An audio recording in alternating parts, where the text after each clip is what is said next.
నేటి మాట చూసుకుంటే ఇది నాకే రాసినట్టుండ అన్న, అంటే నాకు రాసి అన్నకి చెప్పమని చెప్తున్నాడు. తీన్మార్ మల్లన్న చెవిలో ఓ ముచ్చటేయండి సుదర్శన్ అన్న. తీన్మార్ మల్లన్న సబ్బండవ ప్రజానికాన్ని ప్రతిరోజు మార్నింగ్ న్యూస్ అంటూ నిద్రలేపుతాడు. రాష్ట్రంలో ప్రతిపక్షమే లేనప్పుడు ప్రశ్నించే గొంతుకై ప్రజల పక్షమై కొట్లాడినాడు. బీఆర్ఎస్ పార్టీని ప్రజల పాతాళంలోకి తొక్కివేయడంలో తీన్మార్ మల్లన్న పోరాటం వర్ణించలేనిది. ఉనికే లేకుండా పోయిన కాంగ్రెస్ పార్టీని అధికారంలోకి తీసుకురావడంలో మల్లన్న పాత్ర మరువలేనిది. తీన్మార్ మల్లన్న తన అభిమానులకు కాంగ్రెస్ పార్టీకి సపోర్ట్ చేయండి అని చిన్న పిలుపునిస్తే కాంగ్రెస్ గెలుపు కోసం అహర్నిశలు కష్టపడి హస్తం పార్టీని అధికారంలోకి కూర్చోబెట్టారు.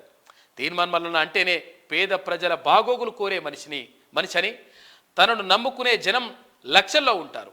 ఇప్పుడున్న కాంగ్రెస్ ప్రభుత్వంలో తీన్మార్ మల్లన్న పాత్ర ఎలా ఉండబోతోందని మీ అభిమానులు ఆశగా అడుగుతున్నారన్నా.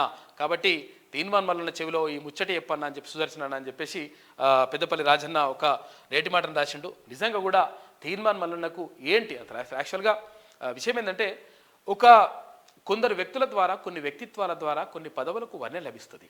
కొందరు వ్యక్తుల ద్వారా కొన్ని వ్యక్తిత్వాల ద్వారా కొన్ని పదవులకు వన్నె లభిస్తుంది. కాబట్టి ప్రభుత్వం కూడా ఆలోచించాలని చెప్పేసి కోరుకుందాం, ఆలోచిస్తుందని చెప్పేసి సమాచారం అవుతున్నది. అంటే తీన్మార్ మల్లన్న ఒక మంచి స్థానంలో ఉండాలని చెప్పేసి ప్రజలు చాలామంది కూడా కోరుకుంటా ఉన్నారు. చాలామంది ఫోన్ చేస్తూ ఉన్నారు. అంటే మీరు కష్టపడ్డరు, ఓకే, తర్వాత ప్రభుత్వంలో ఒక భాగంగా ఉంటే ఇంకా బాగుంటుంది అనేటువంటి ఆలోచన చాలామంది వ్యక్తం చేస్తూ ఉన్నారు.